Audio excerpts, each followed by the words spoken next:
Right, ETV Uganda, thank you so much for watching. Yona gye musinzira okuba nti mutulaba mwebale nnyo mwebalire ddala. Tukyagenda mu maaso n'okulondoola ensonga za Prince Job Paulo Kafeero. Abaana 11 beekubira omulanga mu kkooti baagala bwenkanya abaagala kumanya mazima. Abaana abana baazuulibwa nti kigambibwa batuufu, abaana 11 kigambibwa sibabe era abaana abo beekubira omulanga. Kkooti n'ebawa olukusa kyewandiise court order okuziikula kitaabwe bamugyeko obutafaali bakakasize ddala oba yabazaala oba si yabazaala. Wano tuline omu ku taata w'abaana Muzesonyiwe tugenda kuba twogeramu naye mpola mpola. Tugenda kuba twogeramu naye wano mpola mpola. Muzesonyiwe na bigenda bite? si bibi, amanya agange nze Nende Bakalu nanganga Umaru nzali omukulu nanganga Umaru ati nga mugenzi ndi muto omugenzi Paulo Job Kafeero. So ebigenda mu maaso bingi mubyogedde. Olunaku lwa leero mutulaza abaana abamu ku abo Ababolebwa. Kigendererwa ki ekibadde emabega wa kino? Ekigendererwa ekiri emabega wa kino kulaga nsi Lombina ne banne bagenze bagamba abantu nti bana bali ku byanfuna teboogera kituufu. Ekituufu bakola ki? Bakikweka. Njize maaso g'abantu otangaaza abantu bannange abaana tebalina kye baagala ku byanfuna, bo baagala kumanya kika kyabwe. Nze ekyantwaza zino ensonga zino mu kkooti ng'abaana bagenda kwetema kubanga waliwo abaana abali mu kyalo maka g'omukyalo swazi n'akwata bakanyama ne bagenda ne bakuba abaana bubi nnyo ne babagoba ne mu kyalo nti Kafeero tazaala mu bukazi bwa mu kyalo ate jjukira abaana abamu bazaalibwa wa mu kyalo. Ekyanswaza zino ensonga mu kkooti njagala abaana babeere n'ekika babeere n'obwenkanya. Omwana okubeera nga talina kika obanga nange oba nkyogere ntya kibanga kikolimo. Naye zino ensonga naziteeka maaso ga administrator general.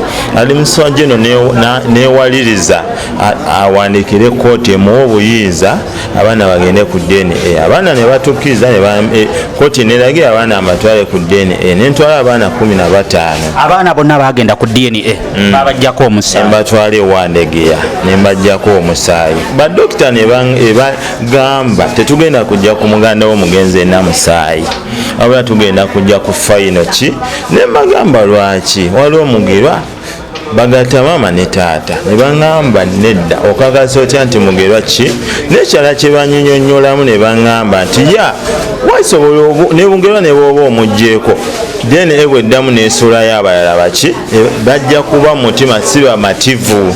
Naye kino ekintu kkooti etulaga nti tulina kujja kwani singa taata omugenzi abaddewo gwe tulina okujjawo naye naye takola ki nga balina kujja ku ki ku Kafeero yennyini. Era eddwaliro lyennyini eryawandegeya abadokita ne bawandiikira kkooti ebawa obuyinza obusimula yani njijjawo ekintu ekigamba nti Nende yagala okujjayo Kafeero. Abaana nze nawerekera abaana mu kkooti bafune obuki obwenkanya. Abaana nabo si be baagala okujjayo Kafeero wabula amateeka ge gajjayo Kafeero muki ajjalage ekituufu. Lwaki tewaleka ddaami? Lwaki abaana beekuba? Lwaki abaana bagenda okwetta? Okiwulira si ffe n'abaana tebaagala. Ne kino ekintu kikolebwa mateeka. Naye bagenda bagamba abantu tenaagala kujjayo Kafeero ayagala muteekako byokola. Naffe ffennyini tetugenda kubaayo. Dokita Wewandegera bwe bafuna court order ne bagisindika ewa Dokita Byaluhanga nga yalina okukola kweza ensonga naye mumumanyi wa gavumenti. Ebyo byonna obiraba bitambulira muki mu gavumenti. Dokita Byaluhanga bwe bamuweereza n'ayita bannamwandu n'abaana bonna ne basayininga ne bagamba ffe tuli lwedde. So bonna basayininga. Kakati lwaki abaana abalala ate bakiwakanya? Swazi n'abalala. Ensonga ezo lwaki Swazi awakanya? Swazi be bamu abagoba bannabo be bamu abagamba nti ffe Kafeero yatuzaala abaana bala. Nemo ini nga gwe bulo okakasa amazima Kafeero yazaala abaana bala. Nange njagala onzeemu ekyo ekibuuzo nga bwe mwali mumumanyi. Kizibu. Ate mu mateeka gatugamba omugenzi bw'afa nga tagambye nti sinza kuzaala ng'omwana tolina lukisa kugamba mwana munno nti Kafeero si yakola ki. Olwekyo ensonga zino nsaba bazireke abaana bafune obwenkanya. Babayise olunaku lw'eggulo gwe ne Muzeeyi Mugerwa n'omusika Martin mu meeting temwalabiseeko. Meeting eyo saagenzeeyo era nsaba okwetonda bamukulu Balaam muganda wange mukulu wange Mesach Semakula okubajeemera naye saabajeemedde. Kino nakikoze ku lwa Administrator General ne kooti. Singa mugenda ne muwandiikira Administrator General nti twagala meeting ne bana abaana twagala kuteesa, Administrator General n'atuwa olukisa nti oba kooti etuwa olukisa nti mutuule, nja tuula. N'essaawa zino nze nnende sisobola kukwata kkubo kubeera mu meeting bwe muba mugiyita nga ya mukwano nti twegeyageyamu nende awo nja kukola ki. So kati essaawa ya leero ebyokuteesa tebimala wabula okuzuula ekituufu oba Kafeero yazaala abaana bano kyekikulu. Kyekituufu mukulu Mesach bagananye ba Balaam ensonga zino bambi bazibayingizaamu nga mukulu Balaam simunenya naye bagimuyingizaamu ate ensonga gye bamugamba abaana beetema na biki na byanfuna naye naye bw'anaaba akigenderedde ajazuula ekituufu kuba tekigasa mikwano gya Kafeero ne bafaani ba Kafeero kuga nti Kafeero awumule mirembe ng'omusaayi bwe guli ku kkubo tegulina kika bannange ekika kintu kikulu tekigasa kuga nti Kafeero wummula mirembe omusaayi gwe tegulina kika. Muzeeyi Nende oli taata w'abaana bano, enkolagana yo n'abaana bano eri ki? Tutandikire ku bali abana ababoola bannaabwe nga bwe kigambye. Abo abaana nange mbamanyi, Baswazi mbamanyi, Basimoni mbamanyi ne Bannagawa kuba taata waabwe yennyini yabakwatako lumu twali bato. Waliwo ne muwala wa mukulu wange Grace ne bazaalibwa ne Kafeero n'abaleeta ewa taata wange n'abagamba mmwe baana bange muli baziku wano no jjajjammwe. Abaana mbamanyi era ntobye nabo mbadde nabo. Ne bw'obuuza Swazi mbadde n'enkologana, ne bw'obuuza Simon akugane nde mumanyi, ne babadde tubeerawo nabo nga tusaaga tuteesa. Ate bwe kyatuuse mu kwegobako bannaabwe awo nedda baaba. Ate mbasonyiwa kuba mbamanyi baana bange. Abaana bo babadde beemanyi era nga bakolagana bulungi nga bino tebinaba kujjawo. Bonna babadde beemanyi. Ekinewunsa Swazi bamanyi baganda baabwe era babadde babeera nabo. Ekinnuma oba Stan yakemye Swazi n'akema Simon n'akema Nagawa ogamba nti bano si bato baabwe. Ekintu ekive ne mu kika ekintu ekyo sigenda kukikkiriza nga kigambibwa nti Paulo Kafeero teyakola kiraamo, abamu bagamba yakola ekiraamo, ekiriwa kyekiriwa. Kafeero ekituufu teyaleka kiraamo. Kafeero singa yaleka ekiraamo bino tebyandibaddewo. Kubanga Kafeero amaanyi ge yalina ekiraamo kye yandikoze bino byennyini bino tebyandibaddewo. Walumu Kafeero yali yajja ewa taata nanga taata tetweyanjulanga wa mugema. Okiwulira? Nsaba ebbaluwa ensindike wa mugema ntwale amannya go bagakole ki bagategeere. Taata n'amugamba n'awandiika ebbaluwa ne bagenda ewa Kafeero n'akwata mukulu Senkuge bamuwerekereko ne Anubeno Kibuka ne Mandeeva oyo yennyini yaliko. Okiwulira? Ne bagenda ewa mugema ne beeyanjula nga agamba nzize okweyanjula nkiikiridde erinnya lya kitange Nanganga Omar. Kafeero yali tayawula mu baana, ffe yatukwatanga n'atutwala ebukeerere ewa wansi olusozi lwe tusamirirako nga ffe ab'enkima ebukeerere ewa wansi. Era buli mwaka tutuula bagende mu bitabo ebukeerere babuuze Kafeero yakiika wano emirundi emeka.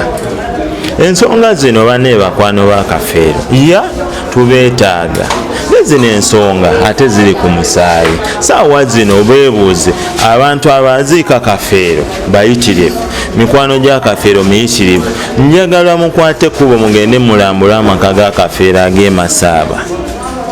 mwe bagoba abaana gwe kiba nga si kifulukwa ojja kujja oŋŋambe banna emikwano mizibu. Amaka gani agalinako obuvunaanyizibwa?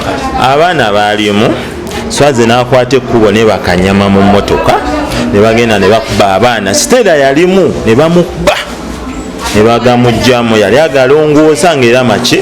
Siteera naye mwana wa Kafeero. Siteera mwana wa Kafeero ali mu kyalo e Masaba, era ne mu miitinga ajja babulira ekituufu ne banange entangaaza abantu nze siri wano ku byange. Mala ye n'addayo mu maka. Bamugobamu n'adda ewa maama we, era ali wa maama we. Alright, ETV Uganda, thank you so much. Mbeera nga bw'ogiraba yakulaba nti abaana bano abalala bafuna obwenkanya. Waliwo abagamba nti mulwanira byanfuna, saidi eri etunda, abamu ne bagamba bano tebaafunako. Ebintu bino gwe nga taata abaana bali bwe baali batunda bakutegeezaako? Nze sijja genda mu byanfuna. Wa taata wange bwe yali anzaala yaŋŋamba Nende, kutuuma erinnya lya Nende sinze yali kutuuma. Okiwulira? Kitange bwe yantuuma erinnya Nende yampa mukisa, n'olwekyo nange nkoze, siri nnyo ku bya kitange.